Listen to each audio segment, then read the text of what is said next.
예, 정의당 대변인 박원석입니다. 오전 브리핑하겠습니다.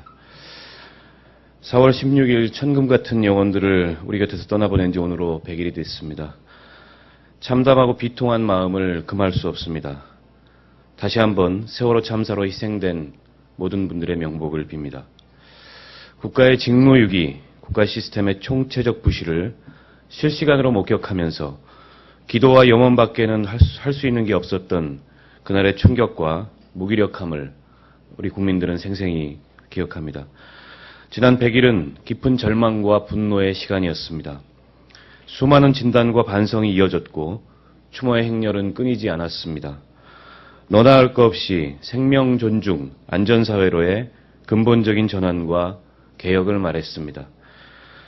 그러나 지금 이 시간 세월호 참사 희생자 가족들은 거리에서 단식과 도보행진을 하며 말로 다할 수 없는 고통의 시간을 보내고 있습니다.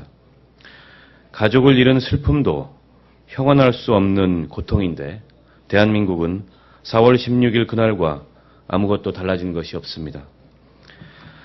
대통령이 눈물을 흘리며 모든 것이 내 책임이라 말해도 이 정부 누구 하나 이번 참사에 대해 책임지는 사람이 없습니다.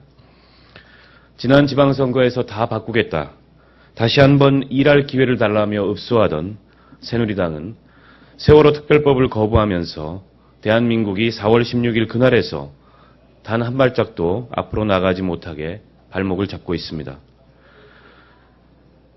지금 대한민국의 사회적 합의는 세월호 참사 이전의 대한민국과 이후의 대한민국이 분명히 달라져야 한다는 것입니다. 더 늦기 전에 시작해야 합니다. 대통령이 먼저 변하고 국민의 열망과 에너지를 하나로 모으는 일에 집권 여당이 발벗고 나서야 합니다. 이것이 세월호 이후 대한민국의 변화를 위해 가장 먼저 달라지고 혁신되어야 할 과제라는 것을 박근혜 대통령과 새누리당은 명심해야 할 것입니다. 무엇보다 중요한 것은 이번 7.30 재보궐선거를 통해 모든 개혁을 거부하고 있는 박근혜 정권과 새누리당의 강한 경고를 보냄과 동시에 대한민국 개혁을 추동할 국민적 에너지를 모아야 한다는 것입니다. 그래야 제대로 된 세월호 특별법을 만들 수 있고 4월 16일의 교훈을 역사에 바로 새길 수 있습니다. 이를 위해서는 국회와 정치권의 전면적 쇄신이 필요합니다. 야권의 혁신도 매우 중요합니다. 국민 여러분, 야권의 혁신은 사람을 바꾸는 일대 쇄신으로만 가능합니다.